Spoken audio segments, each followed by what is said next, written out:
You're listening to the No Labels, No Limits podcast with best-selling author Sarah Box. We focus on the mantra, no labels, no limits, no excuses. And now without further ado, please welcome your commanding coach with plenty of chutzpah and heart, Sarah Box.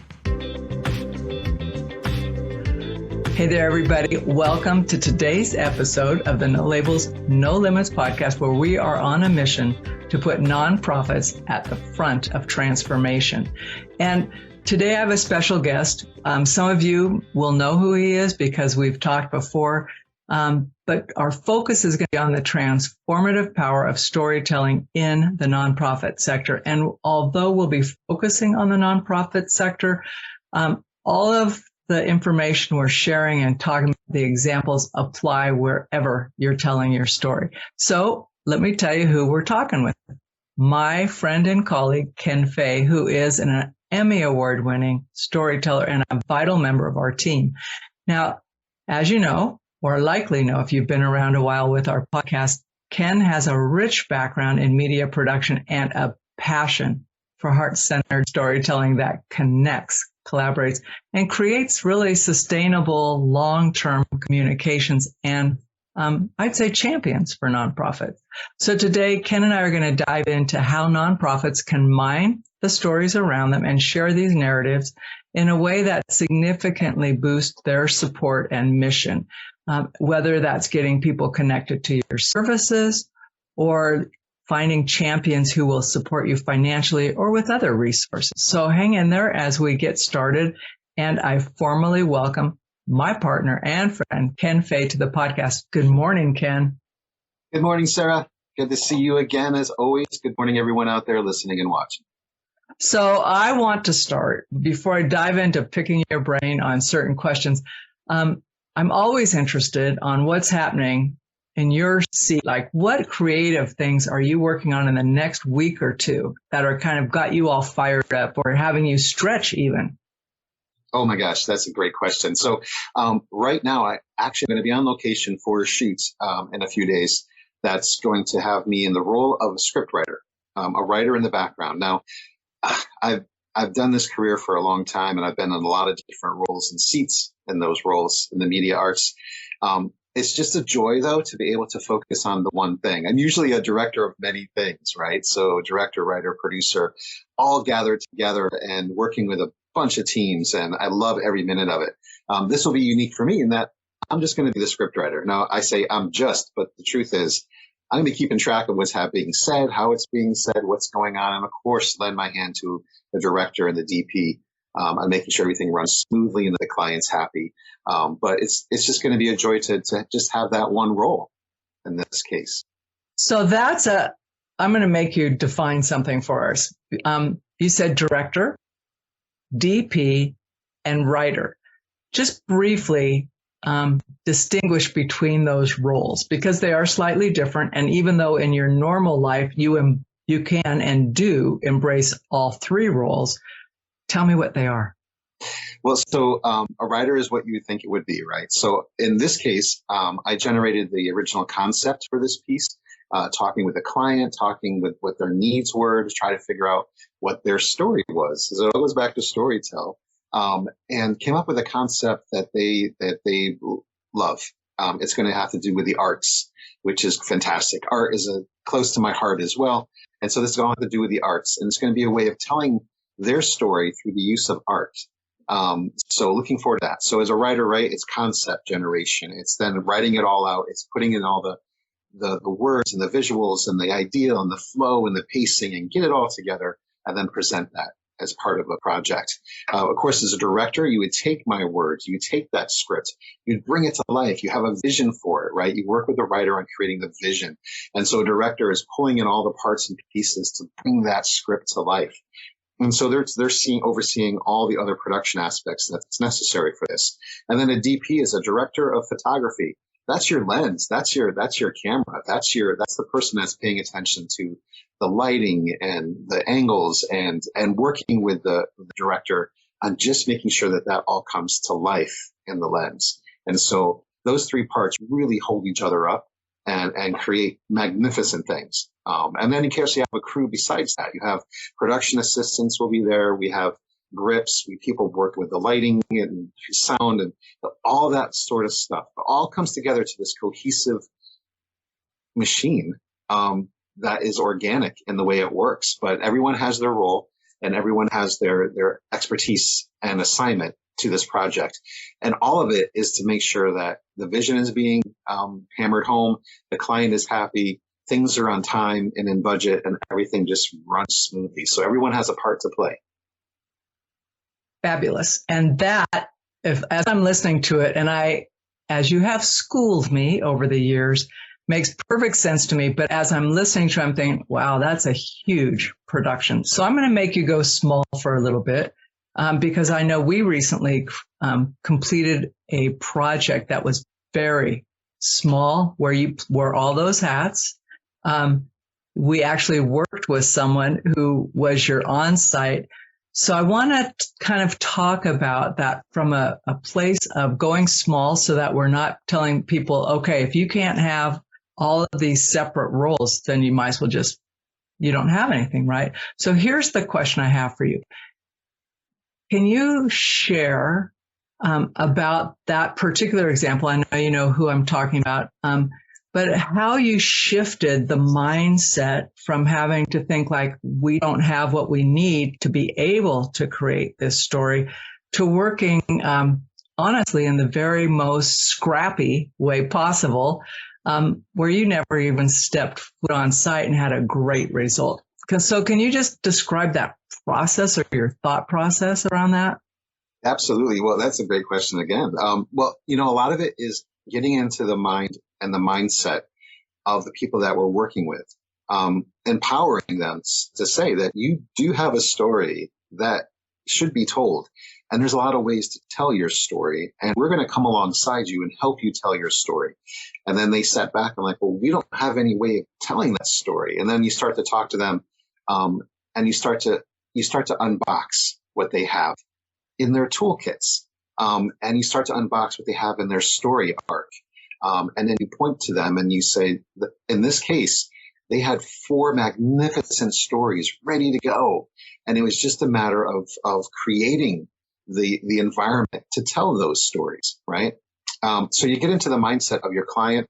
You try to understand where their intrepidation is, maybe where some of their fears are, maybe where they want to go in a certain direction, they're just not sure how. And really, that's the point of mentoring, coaching, and coming alongside someone, and then just really helping them forward in that process. And that's how it started. And then from there, it moves into, well, here's a layout of those 4 magnificent stories. And they were looking at it as, well, we only have the one piece that we want to say. But when we started to break out what that one piece was, they realized this in chapters. Now, with working with nonprofits, and everyone out there that's listening and watching that's a nonprofit, you guys have amazing stories to tell, impact stories. You're changing people's lives.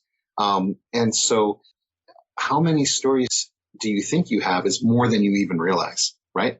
And so it's a matter of focusing that back and saying, okay, and being a mirror to that nonprofit to say, this is what I see sitting in my seat as a storyteller, that you have this to tell.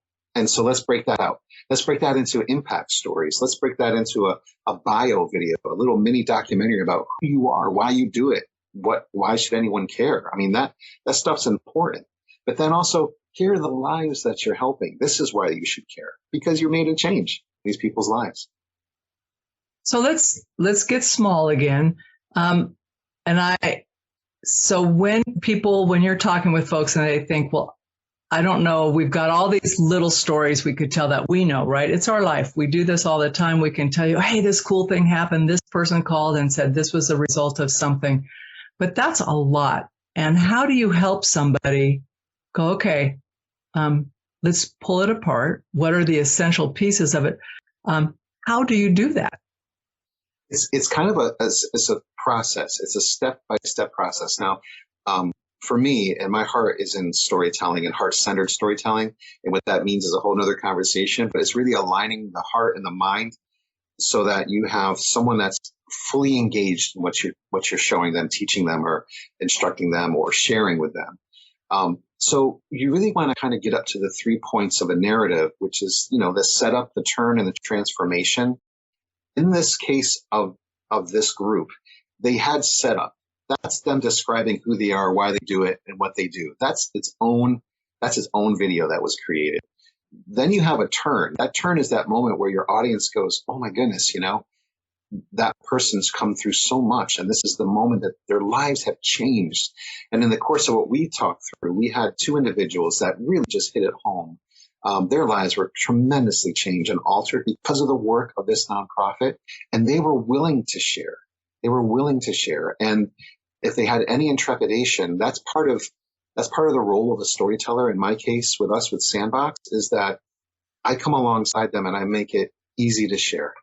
There's no judgment. There's no agenda to it. It's just, let's talk about who you are, where you've been, and what's going on, and get that information out there to an audience that needs to hear it. Because if it's happened to you, it's happened to 100 people out there.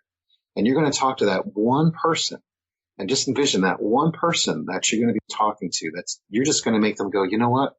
I need to get a hold of this. I need to make that call. I need help. And that's where that strength comes from, move through the narrative, because you are helping people. It's empowering the people in front of the lens so that they can be empowered to tell their story and share it. And what we do is we just help them share that story, and bring it around to a place that they are comfortable and that they can share. And it's amazing what people have opened up to for us.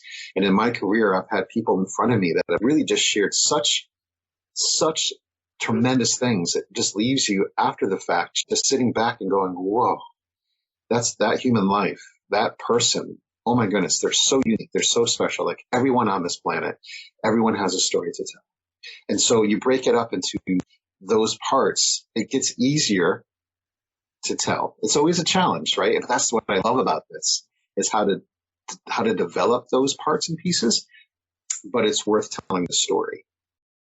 Well, and then it gets to the part on the end when you're actually cutting and producing the video so that it tells the most salient parts of the story and makes the person who's being interviewed even more impactful in their stories. Because I know if you ask me to tell you a story, it takes me a while to figure out, okay, where am I going with this? What's my point? Unless it's going to be super rehearsed, which is not our way of telling story, right? We're talking authentic, heart-centered story. Authentic, yeah. Our storytelling is very one-to-one, in the moment, genuine storytelling. And we just wrap around them kind of a guideline of where they can be in that storytell and where they could go. And if they go in a direction that you're like, wow, I didn't realize, they're sharing with me a story. And I've interviewed people that have never told anyone else this information, I worked with veterans in this case, and they were sharing a story that their wife had never even heard. And because of the comfortability, because of the place we were in, because of the questioning that I had, it opened up more, and they were sharing deeper and deeper things. So as an interviewer, right, in our case, as a producer director, I'm sitting there, I'm talking to them, building a relationship all at the same time. They're willing to share their life with me, a slice of their life. And so I'm thinking about a follow-up question to bring them up through it and to help them walk through a difficult memory or help them celebrate something in their story, It's just moving through it, and it's communication. It's nonverbal communication. It's verbal. It's everything.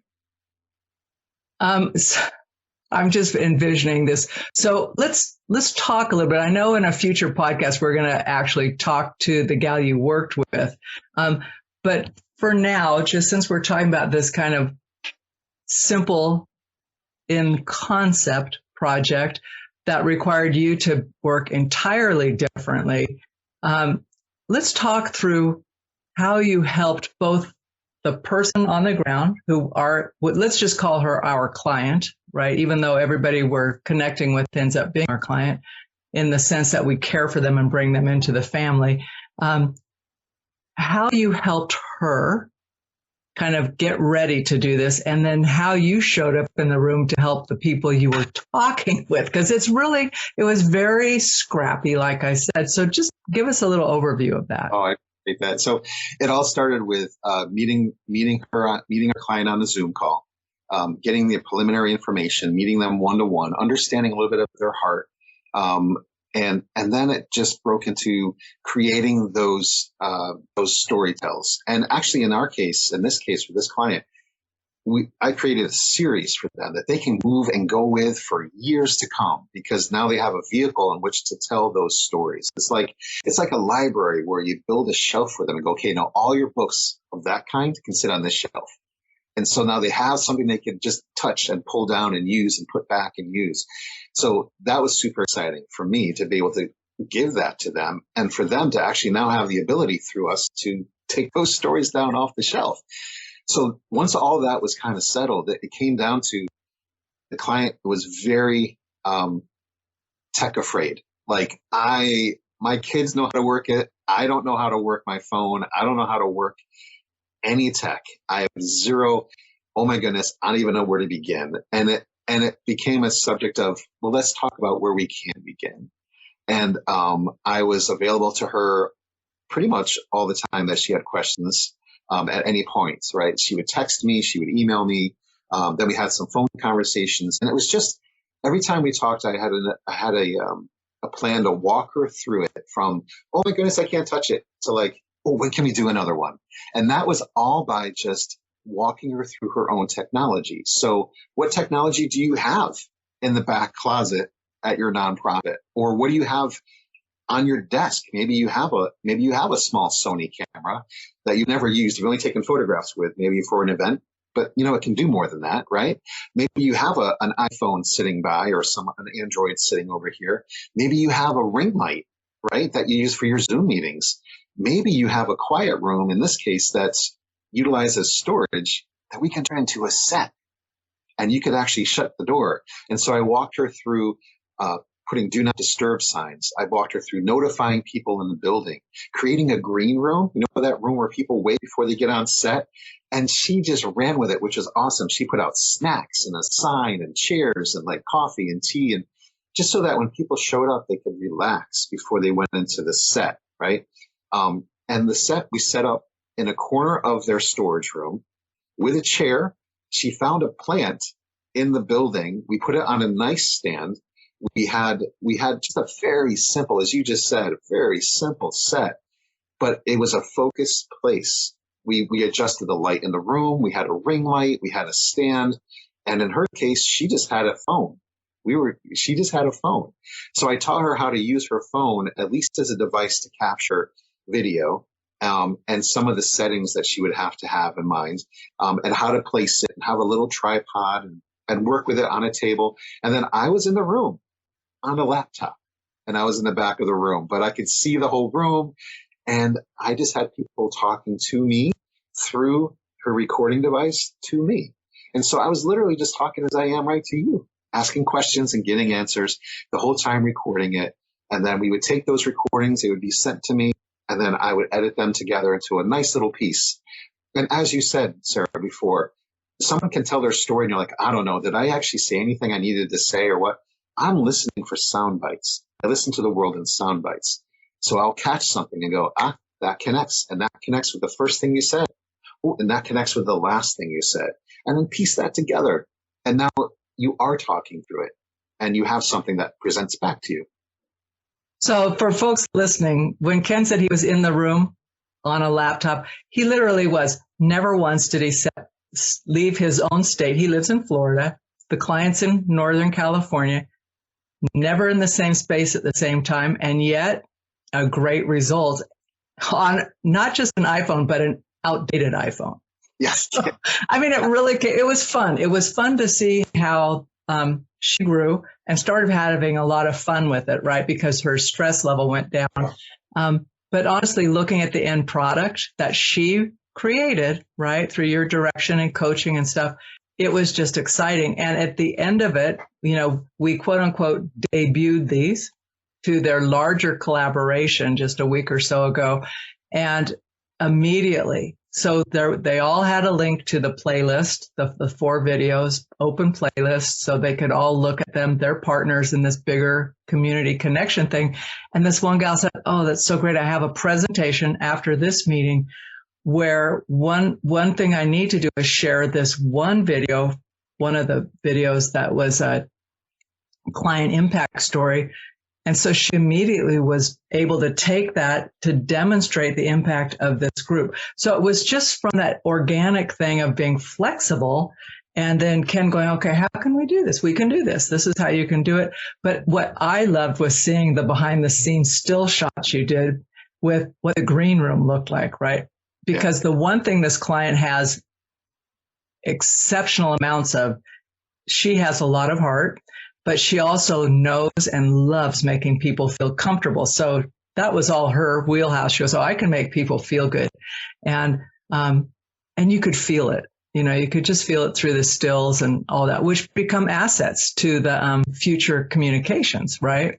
Right. Absolutely. And it wasn't intimidating. It wasn't scary for the people coming on set.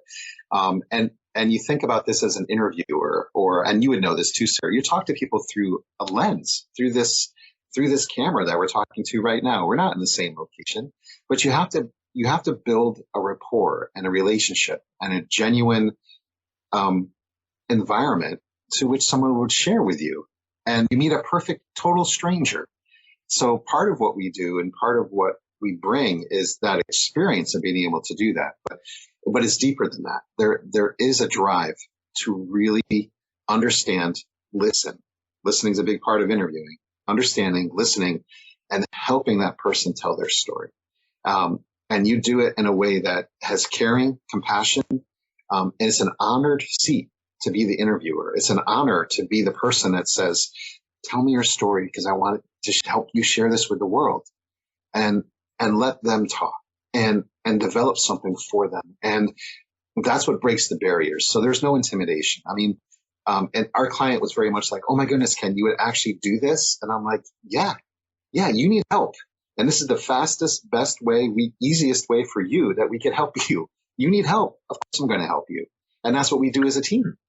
Well, I think, honestly, what was so fun, and we're going to also in another episode break out the case story of a longer project where there was multiple videos, higher production. But what was so fun was from that first thing of we need to tell this story. And, they gave us a long timeline, but I think you turned it in like 4 weeks from concept, having her think through it, getting her key people she wanted to talk to in the room. You interviewed them, you produced it, and it was out. And what was great about that was it preceded this larger group meeting so they could start rippling that out. She didn't wait for it to be perfect. She didn't wait for herself to feel comfortable. She just said, "Okay, here we go." Yeah. But it came out so well. Yeah. Yes. And that was part of this journey is this was an easy way for them, an easy, accessible way to have a storyteller in the room, literally, in this case, on a laptop. Right on a shelf, on a table, but I was in the room. So I was able to walk her through the setup, what it's going to feel like. I interviewed her first for her segment. So she had a feel for what it was like to be on the other side of the camera so that she was learning this whole process when the guests came in. And so that it was much more relaxed. We had a system where we had people arrive, they would sign their name on a paper saying it was okay to be there. They had the green room, they had snacks, they had a sit down. They talked to me for like 5 minutes just to kind of get comfortable with what's going on. I answered any questions that they may have. And then we went into the interview and they were just talking and they were sharing from their heart. And it was a beautiful thing. And that's the nature of it. And they got up and they left, and a lot of them, that's it. There's no more. You said it. You've got it. We've captured it. And so easy. And what I love about this job is in my career, I've had people just say, "Oh, can you come back tomorrow? I just want to do this again. It was just so much fun." And so, like, "No, we're actually wrapped for today." But that's the beauty of it. It brings someone out of where they are, allows them to share some other way, and then just go, "Oh," and get it out there. And then, as you said, within 4 weeks from like, "Hello, my name is," to like, "Here you go. Go ahead and share it." Let me ask you to describe not so much the about video, like where they wanted to start to explain who they are and what they do, but tell me a little bit about your impressions and getting Jack and Angelica ready to go. And then what I will do is we'll put a link, or we'll actually cut those videos into this episode so folks can hear like how you got there, and then hear or see, if you're looking online, what that looked like. And now you know it was done remote on an iPhone with funky little props, that you can't see. But talk a little bit about meeting both of those folks and how they touched you. Well, it's an honor. It was an honor to meet them because, these folks, Jack and Angelica, have overcome so much, and they were not afraid to share their story. And it touched me, had an impact on me as someone interviewing as a storyteller, because I realized just much deeper how important it is for them to share and how important it is for this organization to do the work they do. And so many of you out there that are nonprofits, it's so important to continue on. I know it's hard, but you are making such a difference. And just based on these two people's lives, you saved their lives, and you changed their lives. You changed their direction of their life. Last Links is a program that I got connected with because my son has some learning disabilities. He was diagnosed with ADHD. He's high spectrum autistic, and he just has some difficulty controlling his emotions. So I got connected with Last Links. Last Links has been instrumental in my family dynamic, in helping us be able to have more comfortability at home, being able to just kind of navigate some of the difficulties that we've had with my son. I know Rhonda has done so much for us as far as sitting with us in a room where we felt comfortable, where everything was kept confidential, and she really broke down what the next steps were, what she could help us with, advice, resources online. She even went as far as creating behavioral charts and reward charts and charts that can be used within the school to help my son have motivation to do more and to learn healthy coping skills for him. And she also has attended school meetings with me. So she's gone to the school with me and met with the teacher and the principal to really break down what some of those learning barriers and learning curves were for him and his specific diagnosis. So if there's any parents out there who are struggling, whose kids just are a little bit more difficult than you wish they were, I would definitely recommend reaching out to Last Links, because it was such an easy, streamlined process. There was no judgment. I was met with open arms. There was no bias. And I felt very heard. I felt very understood. And it was a very easy process to be walked through. And there was a lot of explanation that came with it. I really felt like, they were holding my hand in a positive way, in a way that I wanted to, where I now feel much more confident in parenting my son, who is excelling in school finally and has just done wonderful things. And so Angelica's story, she was a mom, and she had a son, autism, working through it, all that. And then having this organization step in and help her, come alongside her. And it really showed the heart of this organization that we're dealing with here. The way they came alongside her was above and beyond this, of what organizations can sometimes do. And they really took her in, and she was such a raving fan that she's like, let me just tell my story. I just got to tell you guys this amazing story. This is where I was. This is the hardships. And here I am. And to anyone else out there, don't be afraid. Ask for help. There are people that want to help you.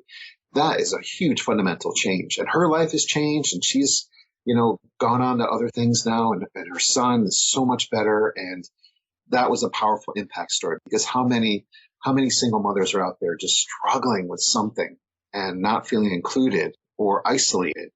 Just one demographic of folks? Through Lasting Links, Rhonda introduced me to the services at the building, resources here. Where they have the fire chief, they have housing, they have with the Lasting County Health and Social Services. So just being introduced to all the things and all the variety of resources and helpfulness that they can give us, that's when I just started sitting down and find out what could best match me, my needs, and then go from there. I'm not from this county, but I just recently resided here, and I've never seen anything like it before. I mean, it's a very tight-knit community with individuals that are working for the county, for the state, and have all these resources and have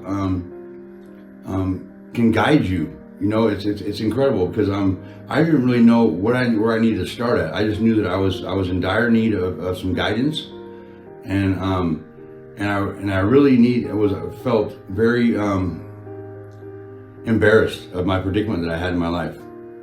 So through being invited to come down here and being transparent with these people, it changed my life. It will change. Even if they don't provide everything to get you on your feet right then and there, it slowly but gradually introduce you to people and environments and situations that helps you better yourself.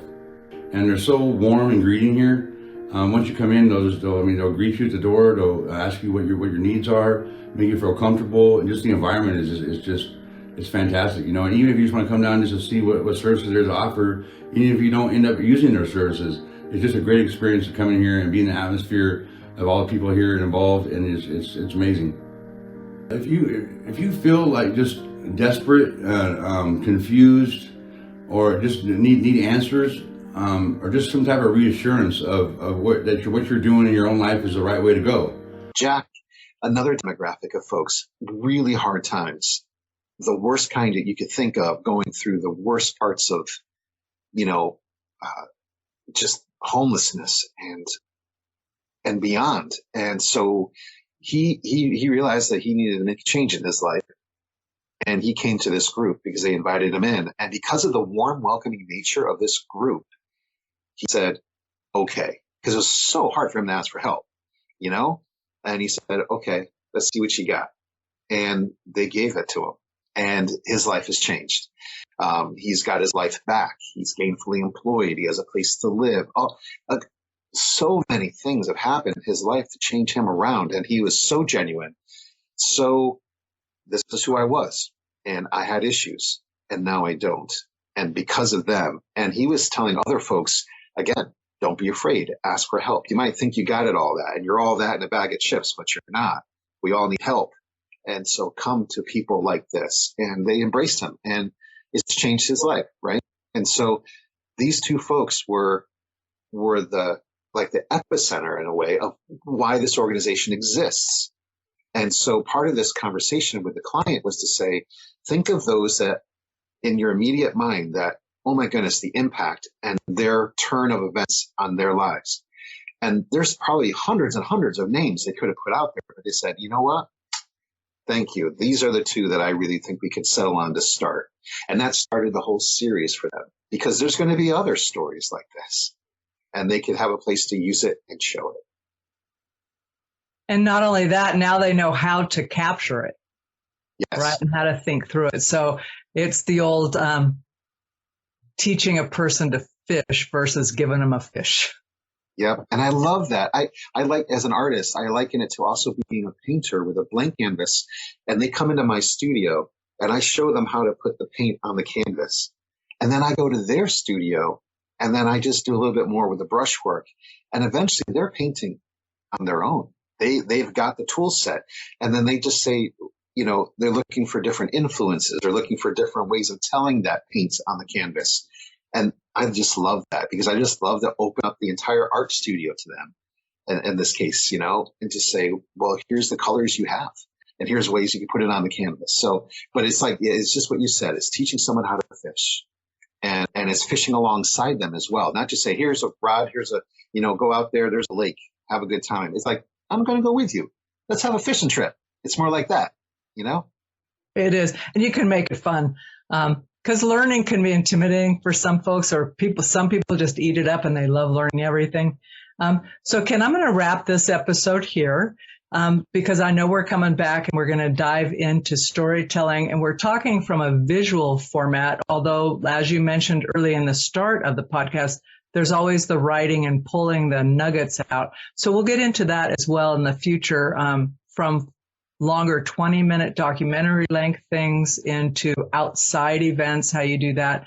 And we'll bring on this person we've been referring to and have her tell it from her side of the lens, like, oh, what was it like to do this? So I want to thank you for being front and center on the No Labels, No Limits podcast this week.